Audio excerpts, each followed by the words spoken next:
যেদিকে তাকাচ্ছি সেদিকটাই পুরো শ্মশান। তাহলে গিন্নি তুমি বলতে চাইছো যে আমি ইহলোকের মায়া ত্যাগ করলে আমার পারলৌকিক কাজ এই ঘরেই হয়ে যাবে? বাহ, কি মজা! মরার পরেও খরচা বাঁচিয়ে দিলাম। একদম বাজে কথা বলবে না। সারাদিন তুমি এদিক ওদিক চরকির মতন ঘুরতে থাকো, না আছে সংসারের কোনো দায়, না আছে দায়িত্ব। অনেক সয়াছি আর নয়, আসল ঘাট সাজি করে এখন আমার কাছে ন্যাকা সাহায্য। ও বাবা, আমি আবার কখন ন্যাকা সাজলাম? আমার বাবা স্পষ্ট কথা, আর স্পষ্ট কথায় কোনো কষ্ট নেই।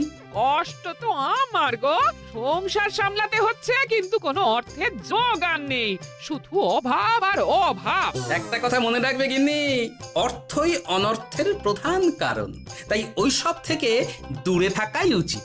আমি আর তোমার এসব কথাই বলবো না। হ্যাঁ, তোমার যদি সংসারে বিন্দু মাত্র গাফিলতি দেখি না, এবার একেবারে মহারাজকে নালিশ করে ছাড়বো। হ্যাঁ, বাপরে বাপ, এ তো দেখছি মশা মারতে কামান দাগা। হ্যাঁ, আমার মুখের বুলি বন্দুকের গুলির থেকেও জোরে ছুটবে। হ্যাঁ, মহারাজ, আমার কিছু বক্তব্য ছিল। তা বক্তব্য যখন আছে তখন আবার চেপে রেখেছো কেন? বলে ফেলো ঝটপট। মহারাজ, আমাদের প্রতিবেশী রাজ্যগুলোর অবস্থা ভালো নয়, যেখানে সেখানে নাকি প্রজা অসন্তোষ হচ্ছে। হ্যাঁ, সে কি কথা? এ তুমি কোথা থেকে শুনলে? একদম ঘোড়ার মুখের খবর মহারাজ, আমি খোঁজ খবর নিয়ে দেখেছি। তাহলে তো আমাদের এক্ষুনি সতর্ক হওয়া দরকার। হ্যাঁ মহারাজ, সেই জন্যেই আমি বলছি আমাদের এখন একটাই কর্তব্য। কি কি কি কর্তব্য? আমাদের রাজ্যের সকল প্রজাদের অভিযোগ শোনা খুব দরকার, কারণ প্রজারাই মহারাজের আসল সম্পদ। এর পেছনে নিশ্চয়ই মন্ত্রীমশাইয়ের কোনো উদ্দেশ্য আছে। মহারাজ, আমি কিছু বলতে চাই। হ্যাঁ হ্যাঁ হ্যাঁ, বলো না। আমার মনে হয় যার যা সমস্যা সেটা সে স্থানীয়ভাবে মিটিয়ে নিক। গ্রামে গ্রামে নায়েব আছে, প্রধান আছে। হ্যাঁ, তা তো আছেই। আর তারা না সামলাতে পারলে মন্ত্রীমশাই আছেন। তাতেও সামলানো না গেলে তখন না হয় মহারাজ দেখবেন। প্রজাদের হাজারো বায়নাক্কা থাকতে পারে, কজনকে মহারাজ সামলাবেন? আর প্রজাদের মন জয় করতে মন্ত্রীমশাই একাই 100। গোপাল এটা কিন্তু ঠিক কথা বলেছে। একদম ঠিক। প্রজাদের মন জয় করার কাজে মন্ত্রীমশাইয়ের জুড়ি মেলা ভার। হ্যাঁ হ্যাঁ গোপাল, এটা তো তুমি একদম ঠিক কথা বলেছো। আমাদের সামান্য কেটে ছড়ে গেলে আমরা বাড়িতেই আমাদের প্রাথমিক চিকিৎসা করি। সবকিছুর জন্য তো আর রাজবৈদ্যকে নিয়ে টানাটানি করা যায় না। ঠিক তাই, সব সমস্যা পুকুর পাড়ের সমস্যা, রাজসভায় টানার অত দরকার নেই। কত সূক্ষ্ম পরিকল্পনা করেছিলাম। ভেবেছিলাম মহারাজের কাছ থেকে প্রজাদের কিছু পাইয়ে দিয়ে লাভের গুড় খাবো, কিন্তু কিন্তু গোপাল সে গুড়ে বালি ঢেলে দিল। আরে বাবা, গোপাল বালি ঢেলেছে তো কি হয়েছে? তুমি গুড়ে জল ঢেলে দাও। তাতে আমার কি হবে? গুড়ে জল ঢাললে তো মিষ্টি শরবত হয়, তাতে পেপাসাও মেটে, মনও ভরে। সাব্বাস, তুমি আমার মাথায় করে দিলে বুদ্ধির চাষ। যা একটা বুদ্ধি এসেছে না, কি বলবো গিন্নি।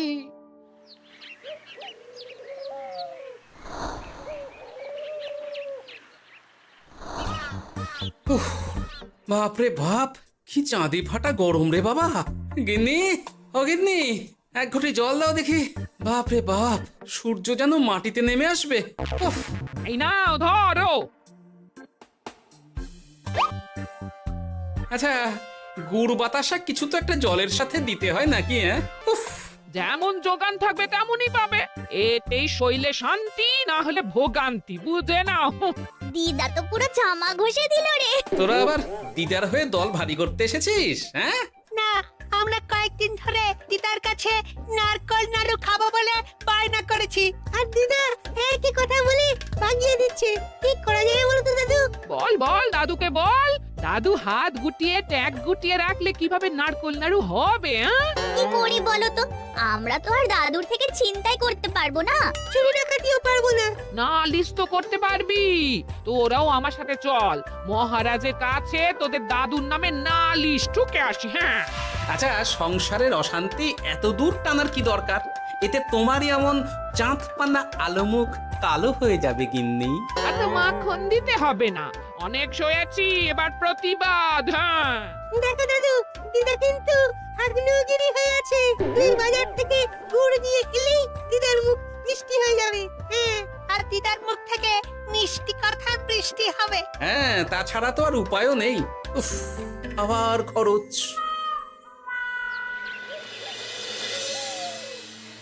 শোন কটা কোনো বেফাস কথা বলবি না। আমি যেমন যেমন শিখিয়েছি তুই ঠিক তেমন তেমন বলবি। হ্যাঁ মন্ত্রী মশাই, আপনি তো আমাদের মা বাপ, আপনি আমাদের শিক্ষা গুরু।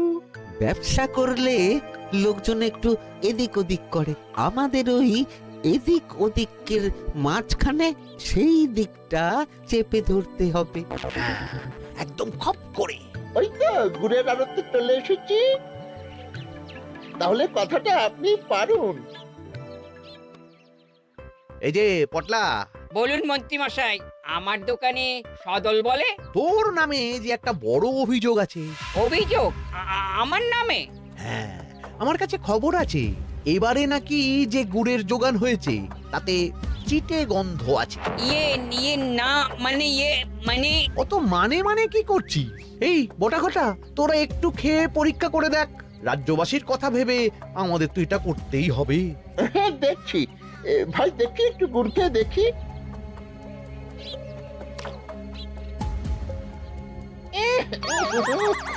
ঘটা তুই খেয়ে দেখ।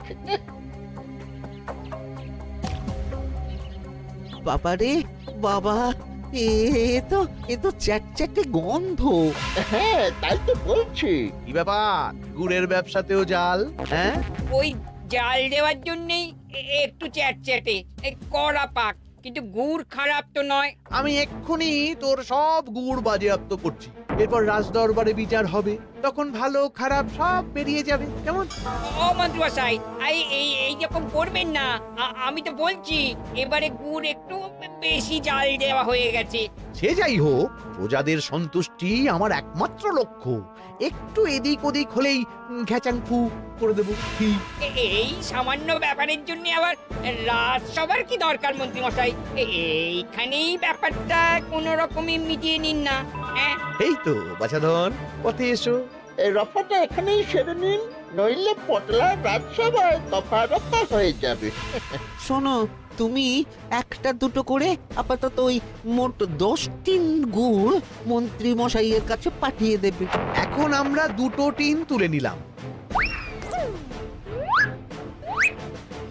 বাকি 8 টিন আমার বাড়িতে সময় মতন পাঠিয়ে দিবি। কেমন? আচ্ছা আচ্ছা আচ্ছা আচ্ছা, ঠিক আছে ঠিক আছে। এর দাম আমি ঠিক অন্যভাবে তুলে নেবো। হ্যাঁ, ব্যাস, গুড় জলের মধ্যে গন্ধরাজ লেবুর পাতা দিলাম। এবার আর কোনো ওই চিটে গুড়ের গন্ধ থাকবে না। এই তো চাই। বিনামূল্যে বাজিমাত করে দেব। প্রজাদের মন আর মহারাজের ধন আমাদের একমাত্র লক্ষ্য। আরে ওই তো একজন পথিক আসছে। আসুন আসুন, বিনামূল্যে পান করুন গুড় জল। গরমে ঠান্ডার শান্তি, দূর হবে শরীরের ক্লান্তি। আসুন আসুন। সত্যি দিন তাহলে মন্ত্রী মশাই, কত দূর থেকে হাঁটছি, দিন ওই একবার গুড় জলই দিন। পান করুন, আর মন্ত্রী মশাইয়ের নাম গান করুন।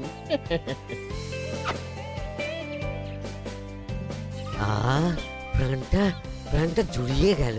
আর একবার পাওয়া যাবে? সবই আপনাদের জন্য, বিনামূল্যে গুড় আর জল। সত্যি মন্ত্রী মশাই, আপনি আমাদের জন্য কত ভাবেন, কত উদার আপনি। আরে গোপাল দাদা যে, এসো এসো। ভাই গুড় নিতে চলে এলাম। নাতি নাতনিদের বায়না, নারকোল নাড়ু খাবে। নাড়ু মানে নারকেল আর গুড়, আর সেরা গুড় মানে আমার দোকান। তাই তো তোমার দোকানে আসা। গিন্নিকে একেবারে 2 টিন গুড় কিনে দেবো। তাই 1 টিন কত করে দিচ্ছ? কম নয় বেশিও নয়, একদম প্রতি টিন 2 মোহর। বলো কি? আরে হঠাৎ করে এখন দাম বেড়ে গেল কি করে? এই দামই লাগবে, না হলে আমার লোকসান হয়ে যাবে যে। এক ধাক্কায় এত দাম বেড়ে গেল? আরে গুড় কিনতেই তো মাইনের টাকা শেষ হয়ে যাবে মনে হচ্ছে। গুড় না নিলে কিন্তু দিদার মুখ ঝামটা। কি আর করা যাবে, নেই মামার চেয়ে কানা মামাই ভালো। তুমি তুমি আমাকে 1 সের গুড়ই দাও। 2 টিন কিনতে এসে 1 সের? হ্যাঁ, তাই দাও।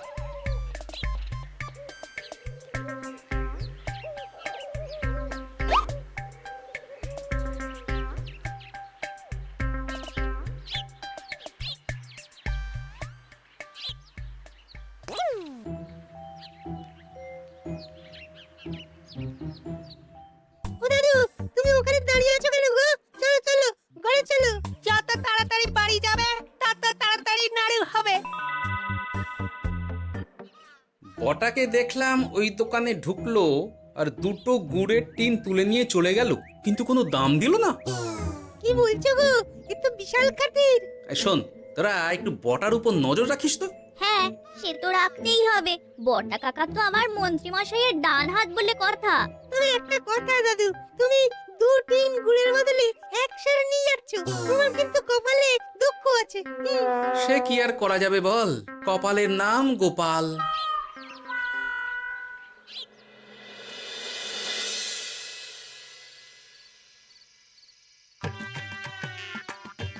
মস্করা পেয়েছো? আশা দেখিয়ে বাতাসা খাওয়াচ্ছ, হ্যাঁ? 1 সের গুড়ে কি হবে, হ্যাঁ? ওই নাতি নাতনির জন্যই নাড়ু বানাতে শেষ, হ্যাঁ? আহা, আজকের মতন একটু চালিয়ে নাও না গিন্নি। আরে আমি অত বড় মুখ করে পাড়ার লোককে বলে রেখেছি নাড়ু খাওয়াবো, গাছ থেকে এই এতগুলো নারকোল পাড়িয়ে রাখলাম, এমনি এমনি বলি মুখ দেখতে। আচ্ছা আচ্ছা, ঠিক আছে ঠিক আছে, কাল বরং রাজবাড়ি থেকে ফেরার সময় মিষ্টি নিয়ে আসবো। কিছু নাড়ু দেবো, কিছু মিষ্টি খাওয়াবো। তাই যেন হয়, নইলে আমার নাক কাটবে আর আমি তোমার। আচ্ছা, থাক থাক থাক।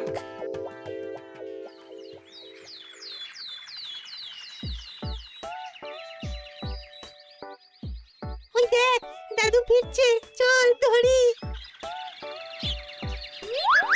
দাদু দাদু, তোমার কিন্তু দিদার জন্য মিষ্টি নিয়ে যাওয়ার কথা, খাওয়াতে হবে। তাছাড়া মনে আছে মনে আছে। শুধু দিদার জন্য নিয়ে গেলে চলবে না, আমরাও খাবো। আরে বাবা, ঠিক আছে ঠিক আছে, খাওয়াবো। চল চল, ভোলা ময়রার দোকানে চল।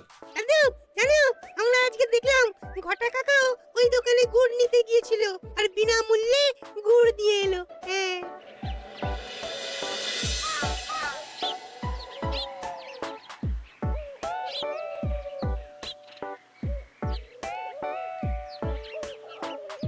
এ কি গো ভোলা, এত তাড়াতাড়ি দোকানের ঝাঁপ ফেলে দিচ্ছ? আর কি করব বলো, দুপুরের দিকেও বেচা কেনা হচ্ছে না। মন্ত্রীমশাই বিনা পয়সায় গুড় আর জল খাওয়ালে কে আর পয়সা খরচা করে মিষ্টি কিনতে আসবে বলো? আচ্ছা, সেই জন্যই বটা গতকাল আড়তদারের কাছ থেকে গুড় তুলে নিয়ে যাচ্ছিল। আমার ষষ্ঠ ইন্দ্রিয় যদি ঠিক কথা বলে, তাহলে ওই আড়তদার পটলা সেই খরচ বাকিদের ওপর চাপাচ্ছে, নইলে গুড়ের এত দাম তো বাড়তে পারে না। কি জ্বালাতনে পড়লাম বলো তো। যাকে, এই ব্যাপারটা আমি দেখছি। আগে তুমি গোটা কত রসগোল্লা দাও তো।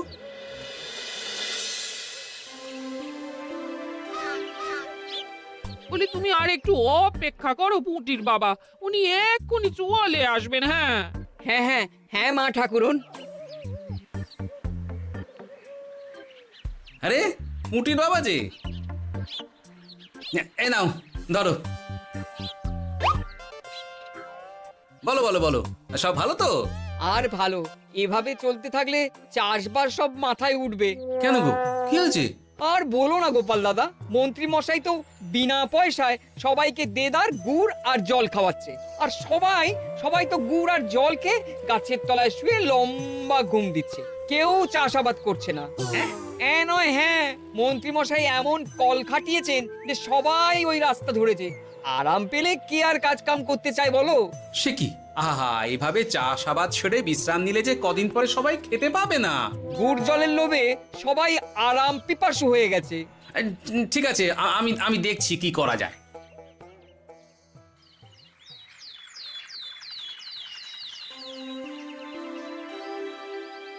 মহারাজ, আমি প্রজাদের মন জয় করার কাজটা ভালো মতোই করে ফেলেছি। তবে প্রজাদের দিকে দেখতে গিয়ে আমার অবস্থা একেবারে খাস্তা গজা হয়ে যাচ্ছে মহারাজ। কেন কেন কেন? গুড় আর জল গুলে খাওয়াতে গিয়ে আমি দুর্বল হয়ে যাচ্ছি। প্রতিদিন এত এত গুড়ের যোগান দেওয়া তো আর মুখের কথা নয়। সত্যি মন্ত্রী, তুমি প্রজাদের জন্য এত করেছো, এটা শুনেও শান্তি। যাই হোক, এবার থেকে প্রজাদের স্বস্তির কথা ভেবে জল মিষ্টির খরচ বহন করব আমি। রাজকোষ থেকে যেমন যা লাগবে নিয়ে নিও। ধন্যবাদ মহারাজ, আপনি মহান। আচ্ছা মন্ত্রী মশাই, গুড় কিনতে কি সত্যিই তেমন কোনো খরচ হচ্ছে নাকি সেটাও দয়ার দান? মুখ সামলে কথা বলো গোপাল। গোপাল, তুমি সবসময় মন্ত্রীর পেছনে লেগো না তো। একটা ভালো কাজ করছে তাতেও তোমার পেছনে লাগা চাই। চিরকাল তো তুমি শুধু বেগার ঘেটে গেলে গো। এখন তুমিও খোঁটা দাও। আমরাও এখন নিজেদের কানে শুনে এলাম পুরো গরম খবর। কি খবর রে? বটা কাকা আর ঘটা কাকা গুড়ের টিন নিতে নিতেই আড়তদার শুনিয়ে দেয় 10 টিন গুড়ের হিসেব মিটে গেল। বটা কাকা বলে আগের বার তো মন্ত্রী মশাই চিটে গন্ধের কথা বলেছিল, এবার যদি বিনামূল্যে গুড় না পাই তাহলে ওই ধোঁয়া গন্ধ দিয়ে চেপে ধরবে। হ্যাঁ, বাবা, এ তো পুরো হুমকি দিয়ে আর ক্ষমতার অপব্যবহার করে কাজ হাসিল হচ্ছে রে। এবার তুমি কি করবে দাদু? না, আমি ঠিক করে নিয়েছি এবার আমি কি করব। আমাকে এখন বেরোতে হবে। এই এখন তুমি আবার কোথায় যাবে এই ভর দুপুরে? আমি পুণ্য অর্জন করার চেষ্টায় যাচ্ছি গিন্নি। এটা আমার কি? হ্যাঁ? কথাতেই তো আছে, পতির পুণ্যে সতীর পুণ্য।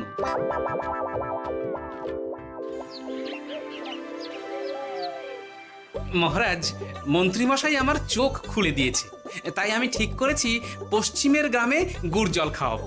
এই তো, এটা ভেবে আমি খুব খুশি হয়েছি যে গোপাল, তুমি নিজের ভুল নিজেই বুঝতে পেরেছো। কিন্তু তার জন্য এবার মহারাজ আপনার সাহায্য চাই। কিরকম সাহায্য? যেহেতু এই রকম আগে হয়নি, তাই মহারাজ আপনিও আমার সঙ্গে থাকবেন। গুড় কেনা থেকে শরবত দেওয়া সবটাই আপনার সামনেই হবে। তবে তারও একটা শর্ত আছে মহারাজ। আবার কি শর্ত? ছদ্মবেশ ধারণ করতে হবে, ব্যবসায়ীর ছদ্মবেশ। বেশ বেশ, সেবাই পরম ধর্ম, সে যে বেশেই হোক।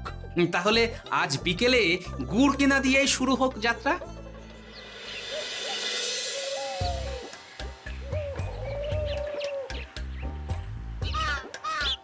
আমাদের 10 টিন গুড় লাগবে। 1 টিন 2 মোহর করে লাগবে বাবু। বলি, চিটে গন্ধ ধরা গুড়েরই যদি এত দাম হয়, তবে ধোঁয়া গন্ধে উঠলে কি হবে? কি আপনারাও কি মন্ত্রী মশাইয়ের লোক আছেন নাকি?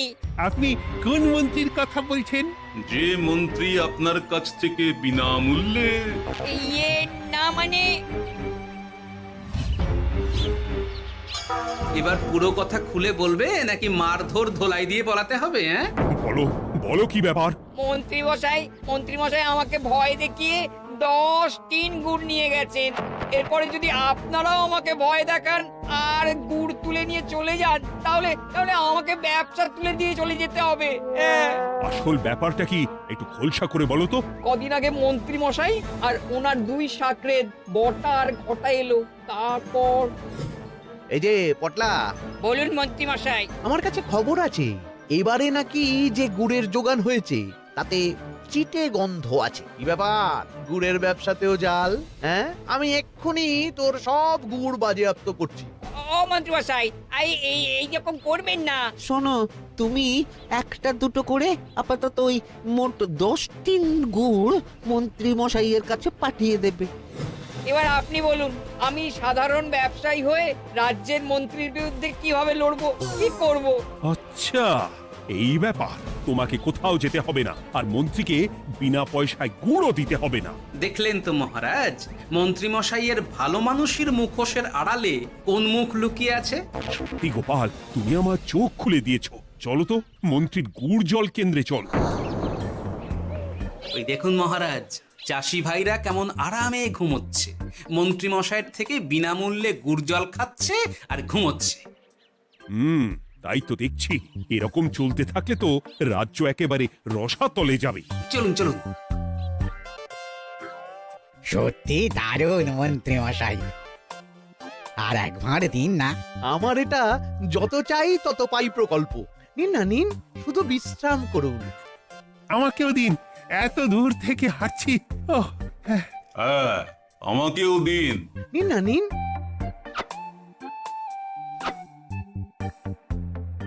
শরবতে কেমন চিটে গন্ধ। হ্যাঁ, তাই তো দেখছি। এই এই ভালো করে লেবু পাতা চটকাসনি নাকি? ইয়ে না না মানে বেশি চটকালে যে তেতো হয়ে যাবে। এই মশাই, আপনারা খেলে খান নইলে চলে যান। আমরা তো দুজনে যাব না মন্ত্রী, সাথে তোমাকেও নিয়ে যাব। সাধারণ গরিব দোকানদারের সঙ্গে চলো না, ভয় দেখানো। এবার আপনাকে মহারাজ ভয় দেখাবেন, শুলে চড়াবেন, গুড় নিয়ে গুলবাজি। হ্যাঁ, ভয় দেখিয়ে গুড় তুলে এনে লোককে খাইয়ে নাম কিনছো। তারপর আবার আপনার কাছ থেকে মোহর নিয়ে রাজকোষ ফাঁকা করছে। ভুল হয়ে গেছে মহারাজ। আর কোনো ক্ষমা নয়। নিজেকে অনেক শেয়ানা ভেবেছিলেন না, কিন্তু সে গুড়ে বালি হয়ে গেল। যতবার আপনার সাথে থেকে কিছু করি ততবার ফেসে যাই। এবার থেকে মাঠে ঘাটে গিয়ে গিয়ে ক্লান্ত মানুষদের জল শরবত খাওয়াবে মন্ত্রী নিজের খরচে। সঙ্গে ভোলা ময়রার দোকানের দানাদার। আর এটাও খেয়াল রাখতে হবে কেউ যেন কাজে ফাঁকি না দেয়। আমার সর্বনাশ হয়ে গেল।